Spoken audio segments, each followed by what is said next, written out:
Hello students, फिर से एक बार आपका स्वागत है। देखिए, अगर आप इस परीक्षा में बोर्ड 2026 का जो बिहार बोर्ड का परीक्षा है, इसमें अगर आप चाहते हैं कि आपका नंबर अच्छा है और अगर आप चाहते हैं कि कम समय में मैं वो सारे क्वेश्चन अटेम्प्ट कर लूं जो परीक्षा में सीधे-सीधे आपसे पूछे जाएंगे, तो भाई इस वीडियो को स्किप मत करना, इसे पूरा देखना और अपने दोस्तों को भी शेयर करिएगा ताकि थोड़ा मेरा भी मोटिवेशन बढ़ता रहे।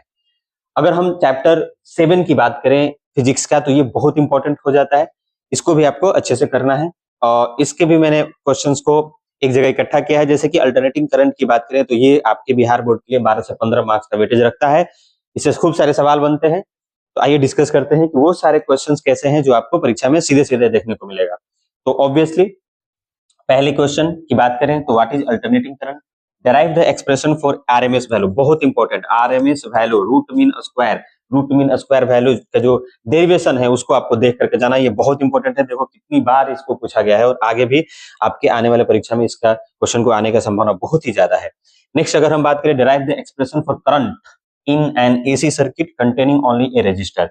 मेरे भाई, और इसका फेजर डायग्राम, फेजर डायग्राम तीनों का आप ध्यान में रखेंगे। ये तो सिर्फ रजिस्टर वाला है, एक होगा कि सिर्फ इंडक्टर वाला होगा, ठीक है, सिर्फ इंडक्टर वाला होगा, एक होगा सिर्फ कैपेसिटर वाला होगा। तो आप जहां भी नोट्स आप बनाए होंगे वहां पे तीनों कराया गया होगा, रजिस्टर का भी, इंडक्टर का भी और कैपेसिटर का। और देखोगे तो कंसेप्ट जो यहाँ पे है ना, तीनों में एक ही कंसेप्ट यूज किया गया होगा। थोड़ा बहुत इंडक्टर और कैपेसिटर के लिए अलग अलग एक्सप्रेशन आए होंगे, बट कंसेप्ट आपका सेम है। तो आप एक अगर करते हैं या तीनों को देख लेते हैं तो तीनों आपका कवर हो गया, ठीक है। तो आने का सब पॉसिबिलिटी। और फेजर डायग्राम आपको हमेशा ध्यान में रखना है, इसका फेजर डायग्राम बढ़िया से आप करते जाएंगे।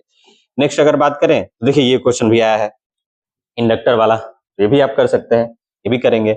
और कैप देखो तीनों पूछा गया है प्रीवियस ईयर में, पीवाईक्यू में तीनों पूछा गया है, तो ये बहुत इंपॉर्टेंट है। तो इस बार तीनों में से तो एक आएगा, तो तीनों को हम लोग कर लेंगे, जो आएगा उसको लिख देंगे, ठीक है। नेक्स्ट अगर हम बात करें, derive the expression for impedance of A series LCR. ये एलसीआर सर्किट का इंपीडेंस आपको एक्सप्रेशन, इंपीडेंस का एक्सप्रेशन आपको डिराइव करना है। And obtain the condition of resonance, और रेजोनेंस का जो कंडीशन होता है उसको डिराइव करना है।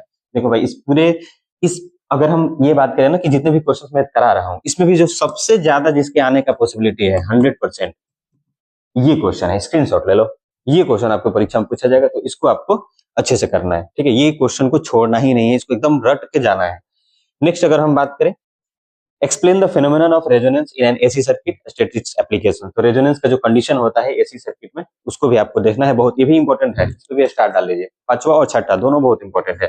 आएगा question, explain the working principle of a transformer, को आप बिल्कुल स्किप नहीं करेंगे। पूरा ट्रांसफार्मर का वर्किंग क्या होता है, इसका प्रिंसिपल, किस प्रिंसिपल पे ये वर्क करता है, इसका एप्लीकेशन क्या है, सारे आप देख लेंगे, ठीक है। ट्रांसफार्मर बहुत इंपॉर्टेंट है, ट्रांसफार्मर को पढ़ के जाना है, ठीक। नेक्स्ट अगर हम बात करें तो 2 मार्क्स के जो क्वेश्चन आपको परीक्षा में पूछे जाएंगे, तो पहला तो मैंने आपको बता ही दिया, रूट मीन स्क्वायर वैल्यू यानी कि आरएमएस वैल्यू को आप डिफाइन करेंगे।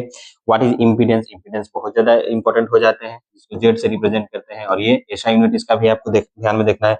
व्हाट इज पावर फैक्टर, है ना, पावर फैक्टर भी आपको ध्यान में देना है, और ये किस पे डिपेंड करता है। तो ये क्वेश्चन 2 मार्क्स में इंपॉर्टेंट हो जाते हैं। 3 और मैंने रखा है, जैसे कि what is resonance frequency, resonance frequency को तो छोड़ना ही नहीं है भाई। रेजोनेंस फ्रीक्वेंसी क्या होता है एलसीआर सर्किट में। नेक्स्ट क्वेश्चन है कि एवरेज पावर क्या होता है एसी सर्किट में जिसमें कि सिर्फ इंडक्टर हो, ठीक है, ओनली एन इंडक्टर 0, ठीक है, इंडक्टर हो, उस वाले केस में एवरेज पावर क्या होता है। नेक्स्ट अगर हम बात करें तो 2 advantages of AC over DC, advantages आपको लिखना है।